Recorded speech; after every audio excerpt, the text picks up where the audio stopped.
നമസ്കാരം, എൻ്റെ പുതിയൊരു വീഡിയോയിലേക്ക് എല്ലാവർക്കും സ്വാഗതം കേട്ടോ. അപ്പോൾ ഇത് കുറച്ച് ലോങ് വീഡിയോ ആണ്. അപ്പോൾ എല്ലാവരും ഒന്ന് കുറച്ച് ക്ഷമയോട് കൂടിയിട്ട് കാണണം കേട്ടോ. ഞാൻ ആദ്യമായിട്ടാണ് ഇത്ര വലിയൊരു ലോങ് വീഡിയോ ചെയ്യണേ. വേറെ ഒന്നുമല്ല, ഇത് 2-3 ദിവസത്തെ വീഡിയോ ഒരുമിച്ച് ആണ് ഞാൻ ഇട്ടിരിക്കുന്നത്. അതായത് കർക്കിടകം ത്തിന് മുമ്പുള്ള ക്ലീനിങ് ആണ്. വീട്ടിലത്തെ ക്ലീനിങ് ഓരോന്നും എടുത്ത് പാത്രത്തിലാക്കി, ചിലതൊക്കെ കവറിലൊക്കെ ഇരിക്കണമായിരുന്നു, അതൊക്കെ എടുത്ത ഒരു ടിന്നിലാക്കി അങ്ങനെ ഓരോന്നും. പിന്നെ വലിയ വൃത്തികേടൊന്നും ഉണ്ടായിരുന്നില്ല, കാരണം ഞാൻ ഇവിടെ താമസമാക്കിയിട്ട് ഒരു 3-4 മാസം ആവണേ ഉള്ളൂ. അപ്പം ഞാനിത് അടുക്കളയുടെ മുകളിലത്തെ ക്യാബിൻസാണ് ആദ്യം ക്ലീൻ ചെയ്തത്. അത് ഇതുപോലെ നമ്മൾ അടുക്കള എപ്പോഴും ഉപയോഗിക്കണ മോൾ പാകമായതുകൊണ്ട് ചിലപ്പോൾ ഇങ്ങനെ ഗ്യാസിൻ്റെയും മിക്സിയുടെയൊക്കെ ചിലപ്പോൾ ഇങ്ങനെ തെറിച്ചിട്ട് അങ്ങനെ കുറച്ച് പാടുകളൊക്കെ ഉണ്ടായിരുന്നു. അതൊക്കെ ഒന്ന് വൃത്തിയാക്കി ഇതാണ് എല്ലാ മോൾ ഭാഗം എല്ലാം ക്ലീൻ ചെയ്തു കേട്ടോ. പിന്നെ പിറ്റേ ദിവസം ആണ് ഞാൻ താഴത്തെ ഭാഗം ക്ലീൻ ചെയ്തത്. താഴത്തെ ഭാഗം ക്ലീൻ ചെയ്തതുപോലെ കുറച്ച് പാടാണ്, കാരണം പൊടിയൊക്കെ ഉണ്ടായിരുന്നു ഇഷ്ടം പോലെ. പിന്നെ അപ്പോൾ ഞാൻ എല്ലാം അടിച്ച് ക്ലീൻ ചെയ്ത് എല്ലായിടത്തും അടിഭാഗത്ത് മുഴുവൻ പേപ്പർ വിരിച്ചു കൊടുത്തു. കാരണം ചിലപ്പോൾ പൈപ്പിൻ്റെ നനവൊക്കെ ഇങ്ങനെ വരുന്നുണ്ട്, അപ്പോൾ അതൊക്കെ മാറ്റാനായിട്ട്. അപ്പോൾ പേപ്പറുകൾ വിരിച്ചിട്ട് എടുത്തു കഴിഞ്ഞാൽ കുറച്ച് ആയാസപ്പെട്ട പണിയായിരുന്നു അത്. അപ്പോൾ അങ്ങനെ അടിഭാഗം ഫുള്ള് ക്ലീൻ ചെയ്തു.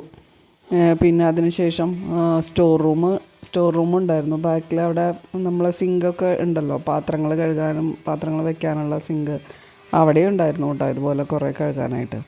അവിടുത്തെ ആ നെറ്റിനൊക്കെ ജനലമ്മലും ഇതുപോലെ പൊടി കൂടുതലാണ് അടുക്കളയിൽ. എന്താ പറയുക, അതിലോരോ കമ്പികളിലും പൊടി പിടിച്ചിരുന്നില്ലേ, നമ്മളറിയില്ല. ഈ എണ്ണമയൊക്കെ ശരിക്കും അതിൽ പിടിക്കുന്നുണ്ട്. നെറ്റ് ഡോറ് അതിലും ഇതുപോലെ നല്ല പൊടിയാണ്.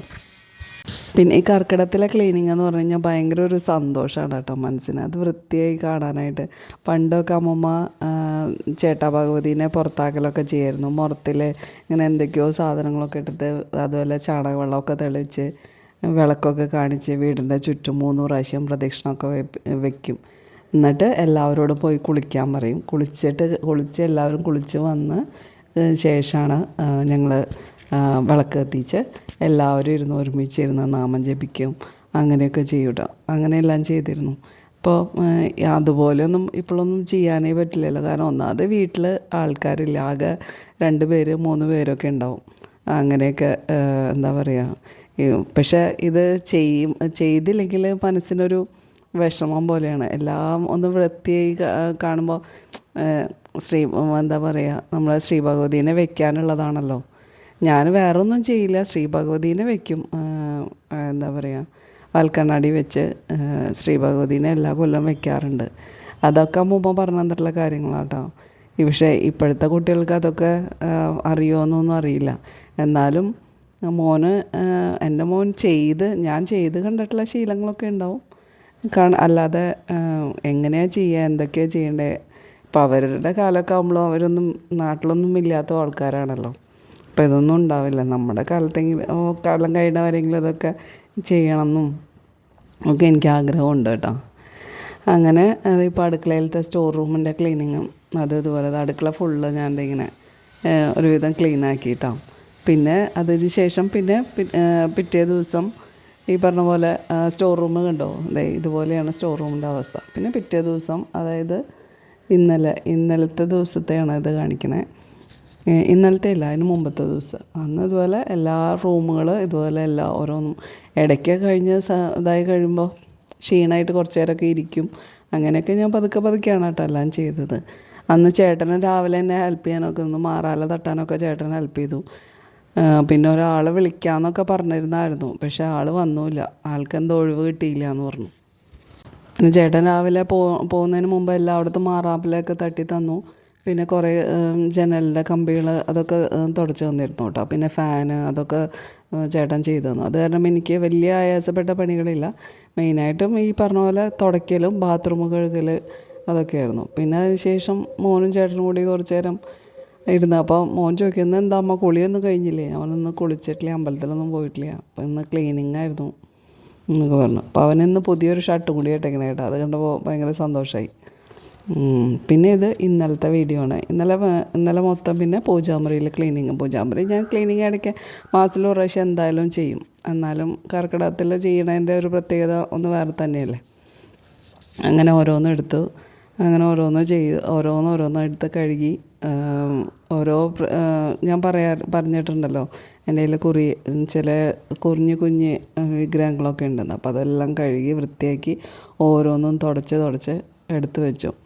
പിന്നെ എനിക്ക് തോന്നി എൻ്റെ മറ്റേ മരത്തിൻ്റെ ഒരു പൂജാമുറി ഉണ്ട് കേട്ടോ. അത് ഞാൻ എൻ്റെ തൃശ്ശൂരുണ്ടായിരുന്നപ്പോൾ തൊട്ടേ എൻ്റെ കയ്യിലുള്ളതാണ്. അപ്പോൾ അതിങ്ങനെ അവിടെ അതിൻ്റെ ഉള്ളിൽ വിളക്ക് കത്തിച്ചിട്ട് ഇങ്ങനെ കരി പിടിച്ച് കിടക്കുമായിരുന്നു മുഴുവനും. അപ്പം ഞാൻ വിചാരിച്ചു എൻ്റെ കയ്യിൽ ഞാൻ കൃഷ്ണ വിഗ്രഹം ചെയ്ത പെയിൻറ്റ് വെച്ചിട്ടേ അതിലൊരു മരത്തിൻ്റെ കളറിലുള്ളൊരു പെയിൻറ്റ് ഉണ്ടായിരുന്നു. ഞാൻ വിചാരിച്ചു ഇത് വെറുതെ ഒന്ന് അടിച്ച് നോക്കിയാലോ എന്നിങ്ങനെ വിചാരിച്ചു. അപ്പോൾ അടിച്ച് നോക്കിയപ്പോൾ വലിയ കുഴപ്പമില്ലാന്ന് തോന്നി.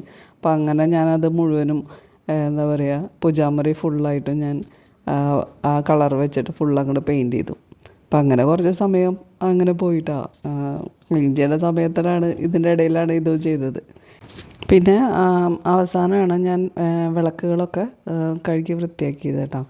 വിളക്ക് ഞാൻ അച്ഛൻ പറഞ്ഞിരുന്നു ഈ പേസ്റ്റും നാരങ്ങ നീരും കൂടിയിട്ട് പുരട്ടി കഴിഞ്ഞാൽ തേച്ച് കഴിഞ്ഞാൽ നല്ലതാണെന്ന് കളർ വയ്ക്കുന്നു പറഞ്ഞു. അപ്പം ഞാൻ അത് ചെയ്തപ്പോൾ എനിക്ക് അത്രയും ഇത് തോന്നിയില്ല. പക്ഷേ ഈ ഡിഷ് വാഷും നാരങ്ങ നീരും കൂടിയിട്ട് നോക്കിയെന്ന് ഞാൻ. അത് ഇതുപോലൊരു യൂട്യൂബ് വീഡിയോയിൽ കണ്ടതാണ്. അപ്പം അങ്ങനെ ചെയ്തപ്പോൾ നല്ല കളർ കിട്ടി കേട്ടോ. എല്ലാ വിളക്കുകളും അങ്ങനെ തേച്ച് കഴുകി വെച്ചു. എൻ്റെ ബെഡ്റൂം അതാ ഇങ്ങനെ ആക്കി ഞാൻ. വലിയ വ്യത്യാസങ്ങളൊന്നും വരുത്തിയിട്ടൊന്നുമില്ല കേട്ടോ എവിടെയും.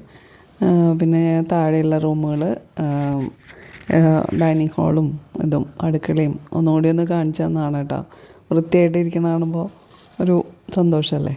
പൂജാമുറിയും പിന്നെ ഈ കൃഷ്ണൻ്റെ അവിടെ ഞാനൊരു ചെടിച്ചട്ടി വാങ്ങിച്ച്, അത് പ്ലാസ്റ്റിക്കാണ് കേട്ടോ.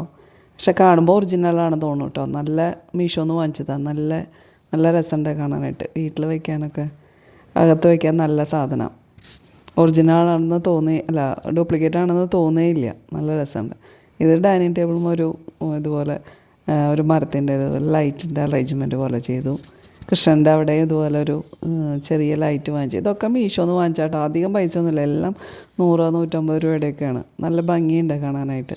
പിന്നെ വൈകിട്ട് ഞാൻ വിളക്ക് കത്തിച്ച് ശിവോതി വെച്ചു കേട്ടോ.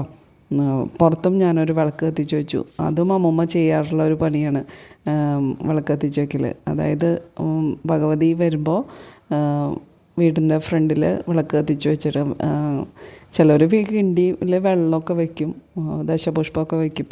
ഞങ്ങൾ പക്ഷേ ഇത്രയേ ചെയ്യാറുള്ളൂ. അപ്പോൾ എൻ്റെ ഈ വീഡിയോ ഇത്രയേ ഉള്ളൂ. അപ്പോൾ എല്ലാവർക്കും ഇഷ്ടമെങ്കിൽ ലൈക്ക് ചെയ്യുക, ഷെയർ ചെയ്യുക, കമൻറ്റ് ചെയ്യുക. എല്ലാവർക്കും ആയുരാരോഗ്യ സൗഖ്യത്തോടെയുള്ള രാമായണ മാസം നൽകി ഭഗവാൻ അനുഗ്രഹിക്കട്ടെ. Thank you.